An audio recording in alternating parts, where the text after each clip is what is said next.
એના લીધે પ્રભુમાં પણ સંવેદના ઓછી થઈ ગઈ છે. પહેલાંના વૈષ્ણવ શ્રૃંગાર કરે ને તો મેં જોયું, દર્શન કર્યા છે, દર્પણ બતાવે, મારે વાલા યમુનાજી કે છે બહુ સુંદર લાગો છે. પછી ધીમેકથી આમ બીજી વાર કરી, આમ કરીને આમ કરીને કે વેણુનાદ કરો છો. હા હા હા, કેવો વેણુનાદ!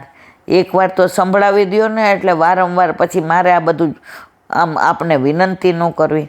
ઠીક, આજે નહીં કાલે ને? હા, કાલની હું રાહ જોઈશું મારવાલા. આ સંવેદના, ઠાકોરજી રાજી થાય અને એકવાર એને સંભળાવવો જ પડે. આ જન્મ નહીં તો આવતો ને આવતો, પણ હાથ પકડો છે એટલે એને છૂટકો નથી મારા વાલા. સિંધુમાં બિંદુ બની મળી જવું એના કરતાં એની ભરતી ઓટમાં રમવું મને ગમે છે. મોક્ષ એટલે શું? પાણીની તરસ લાગી હોય તો નદીમાં ડૂબી જાઓ તો તરસ ડૂબાય? આમ અંજલિ ભરી ભરી તમે પીઓ તો તરસ બુજાય ને તમારી. તો અહીંયા કે છે મારે સિંધુમાં બિંદુ બનીને ભળી નથી જવું, મારે ભરતી ઓટમાં રમવું છે, મારે સમુદ્રને સાગરને મહેસૂસ કરવો છે. આ ભરતી ઓટને મહેસૂસ કરવા છે. હું ઊભી છું ને ત્યાં પગમાંથી ને રેતી સરે છે, મારે અનુભવવી છે. આ બધી સંવેદનશીલતા જીવનમાં હોય તો ઠાકોરજીની સામે સંવેદનશીલ બનીએ જ, એમાં કોઈ શંકાને સ્થાન નથી. એમાં હસવું ગમે છે, એમાં રડવું ગમે છે. જીવ અને બ્રહ્મની રમત એ જ લીલા. જુઓ, જીવ અને બ્રહ્મની રમત એ જ લીલા. આજ કુંડળ ખોયું, ધારણ ના જ કર્યું, બરાબર, પણ મનમાં એ જ વ્યથા થતી, ત્યાં મેચિંગ ખોઈ નાખ્યું.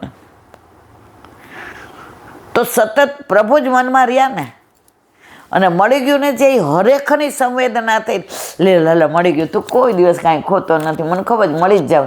હમણાં તો હારી બોલ કરતી હતી કે મેચિંગ ખોઈ નાખ્યું.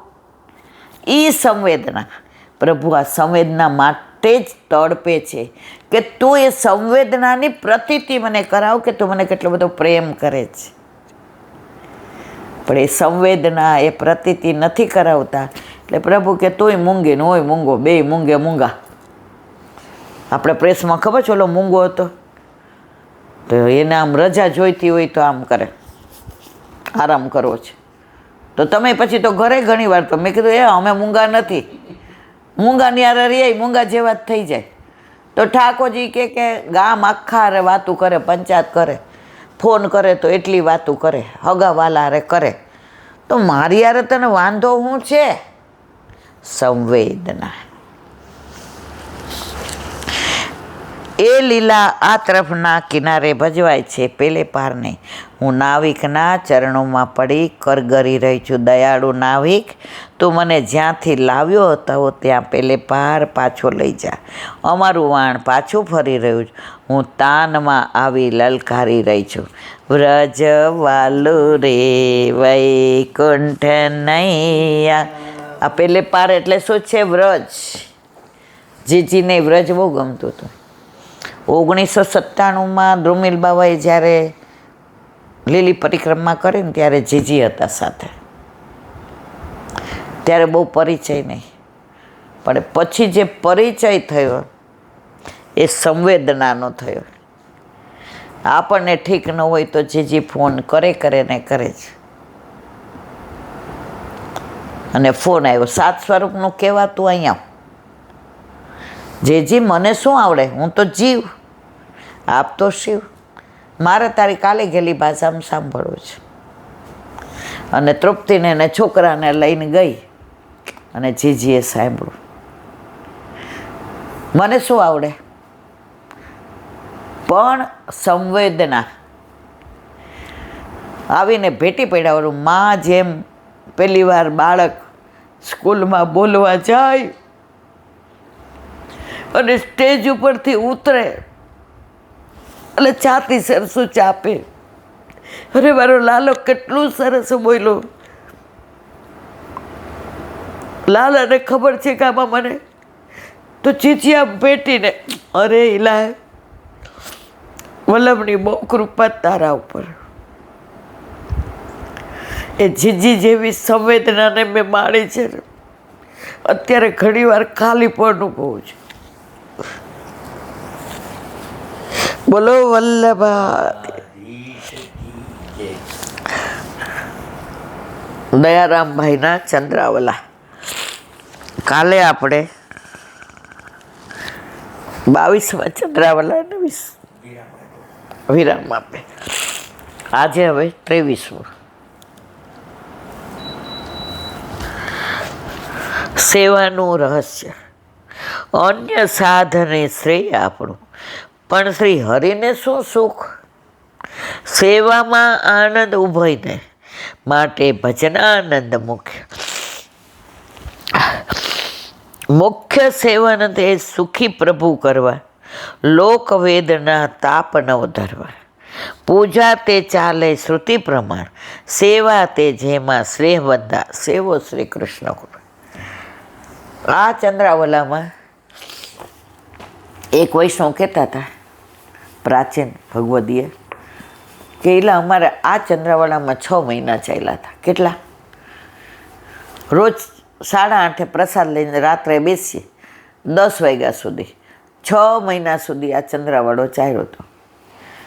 ભગવદીઓને તો પ્રભુનું લીલાનું એમાં એ કે અમે 8-10 જણા, પણ બધાય અંદર વિવરણ કરે. સૌરાષ્ટ્રની વાત છે, ત્યાંનો ભાવ તો મેં કીધું થોડુંક તો મને કહો. એ કે એમાં જો માહોલ જોઈએ, આપણે એકલા બેઠા હોવા જોઈએ, કોઈની અવર જવર ના હોય, અને એકવાર એ વાણીનું અનુસંધાન થઈ ગયું ને પછી અસ્ખલિત વહે રાખે. લીલામ પહોંચી ગયા બિચારા, પણ આ ચંદ્રાવલું આવ્યું એટલે મને યાદ આવ્યા લલિતાબેન, કે એલા આની અંદર 6 મહિના ચાલ્યા હતા. એમાં એણે 1-2 વાત કહી હતી મને, એ જો આના અનુસંધાનમાં હશે ને યાદ વલ્લભ કરાવશે. અન્ય સાધને શ્રેય આપણું. તમે ચાલીને શ્રીનાથજી જાઓ, કારણ વિના ન જાઓ, એમાં આપણું કલ્યાણ. તમે રાજભોગ કરાવો, ઠાકોરજીને સુખ કે આપણું સુખ, બરાબર. પણ શ્રી હરિને શું સુખ? તમે ચાલીને ગયા એમાં એને શું સુખ? તમે ગિરિરાજની પરિક્રમા કરી એમાં એને શું સુખ? પણ તમે દૂધનો ભોગ ધરાવ્યો, જલેબીનો ભોગ ધરાવ્યો, તમે ધોતી ઉપરના ધરાવ્યા, દર્પણ દેખાડો, આ મરવાલા તો બહુ સુંદર લાગો છે. તો આ પ્રભુનું સુખ છે. તમે જે અન્ય સાધન બધા કરો છો એમાં પ્રભુને સુખ નથી. કહું છું ને, આ ચંદ્રાવલામાં 6 મહિના ઓછા પડે. સેવામાં આનંદ ઉભયને, પૂજાની વાત નથી. પૂજામાં તો કેવું, આટલા ચોખા જોઈએ, આટલું ઘી, આટલું પંચામૃત, આટલું ઘી, આપણામાં આટલું કાંઈ નહીં. જેટલું છે બધું તારું. આનંદ બેય ના આવે. સામગ્રી ન આવડતી હોય ને નવી કરી હોય ને, એક વૈષ્ણવ કે એકવાર જાંબુની સામગ્રી કરી, એટલે બેન તો મને આવડે જ નહીં. અત્યારે યુટ્યુબ નહોતી, હું તો પહેલાંની વાત કરું છું. તો એક વૈષ્ણવ મને શીખવાડી કે આવી રીતે કરવાની. તો જાંબુનો પલ્પ કાઢ્યો ને પછી બરાબર એને ઓલા છીનીને છાલ ને બાલ ને બધું કાઢી નાખ્યું ને પછી કે હું ભૂલી ગઈ કે દૂધમાં કરવાની કે ખાંડમાં કરવાની. તો મેં તો ખાંડની ચાસણી કરી અને અંદર ઓલો પલ્પ નાખ્યો તો પતાસા જેવી થઈ. તો મેં ઠાકોરજીને કીધું, લે આપણે જાંબુને પતાસા રોગવાના. તો મારા ઘરે સાંજે 2-3 વૈષ્ણવ આવ્યા, દર્શન કરવા જતા હતા. તો દર્શનને વાર હતી એટલે કે એલાબેન 10 મિનિટની આમ મને કહેતા હતા. એટલે કે મારા ઘરે આવ્યા. મેં કીધું, તો કે મેં કીધું કે લો નવી સામગ્રી. એ કેવી રીતે કરી? હે, બહુ સરસ થઈ છે. તમે જાંબુન પતાસા બનાવ્યા? કેવી રીતે બનાવ્યા? જુઓ, પ્રભુએ મારી ભૂલને પણ ભૂલ ન ગણી, નવી સામગ્રી ગણી. કારણ કે આગલા દિવસે જાંબુ લઈ આવી, રાતના પલાળી દીધા, સવારે એને બરાબર છાલ કાઢવી છે, છીની નાખીશ, અંદર રેસા ન આવે, છાલ ન રહી જાય. મારા પ્રભુ માખણથી વધુ કોમળ છે, મારા પ્રભુ ફૂલથી વધુ કોમળ છે. પછી એને બરાબર ચોળી નાખીશ, અંદરથી ને બધું પલ્પ કાઢી લઈશ. હવે ભૂલી ગઈ કે દૂધમાં કે ઓલા પાણીમાં. તો પ્રભુએ નવી સામગ્રી, હા તમારી તો સામગ્રી થઈ. તો મારો પ્રભુ આવો છે, ભૂલ કરીને સામગ્રી આવી કરી તો એ નવી સામગ્રી તરીકે બધા સરાહના કરે. સેવામાં આનંદ ઉભોય ને બેને આનંદ આવે. જાંબુના પતાસા ભલે ને થઈ જાય, નવી સામગ્રી માટે ભજનાનંદ જ મુખ્ય. વિષયાનંદ, બ્રહ્માનંદ અને ભજનાનંદ. વિષયનું તો સુખ આપણે જે આ બધા, પછી બ્રહ્માનંદ મોક્ષ, અને ભજનાનંદ સેવા. સેવામાં જે આનંદ એ રોજનો આનંદ છે. ઓલો તો મોક્ષ મળી ગયો, વાર્તા પૂરી થઈ ગઈ, વિષય ભોગવી લીધો, વાર્તા પૂરી થઈ ગઈ. પણ આ તો રોજે નવું, નિત્ય નવતમ લીલા શ્રુતિ ન પામે પાર. મુખ્ય સેવન તે સુખી પ્રભુ કરવા. સેવામાં પ્રભુના તત્સુખનો વિચાર. બસ મારા પ્રભુને શું ભાવે, મારા પ્રભુને શું ગમે. સવારે વસ્ત્ર કાઢીએ તો જોઈએ કે આવી ગરમી છે, ક્યાંક વાગે એવું નથી ને. આ વસ્ત્રના દોરા બહુ નીકળી ગયા છે, ક્યાંક આંખમાં તો નહીં વાગી જાય ને. પાછું બદલાવીએ. પ્રભુના તત્સુખનો વિચાર. લોકવેદના તાપ નવ ધરવા. પૂજા તે ચાલે શ્રુતિ પ્રમાણે. શ્રુતિ એટલે વેદ પ્રમાણે. પૂજા બધી વેદ પ્રમાણે. એમાં આટલા શ્લોક ને આટલા મંત્રો ને આટલા તંત્ર ને આટલું હોમવાનું ને આટલું ઘી ને આટલા જવ ને આટલા તલ ને. અહીંયા કાંઈ નહીં. સેવા તે તેમાં સ્નેહ બંધન. અહીંયા બંધન છે એનું, સ્નેહનું, પ્રેમનું. એ તો પ્રેમ કી બાત હૈ ઉદો, બંદગી તેરે બસ કી નહીં. મને આ લીટી બહુ ગમે છે. યહાં દર દર પે હોતી હૈ પૂજા, સર ઝુકાને કી ફુરસત નહીં. અહીંયા તો ઘરે ઘરે સેવા. પૂજામાં તો ઘડી ઘડી બે હાથ જોડો, સમર્પણ કરો, પ્રભુને પાછા પધરાવો. અહીંયા તો સર ઝુકાને કી, અહીંયા તો પ્રભુ વાતો કરતા હોય ને, શ્રૃંગાર કરતા હોય ને, સ્નાન કરાવતા હોય ને, ઠાકોરજીને દર્પણ દેખાડતા હોય ને, હાથમાં વેણો ધરાવતા હોય ને.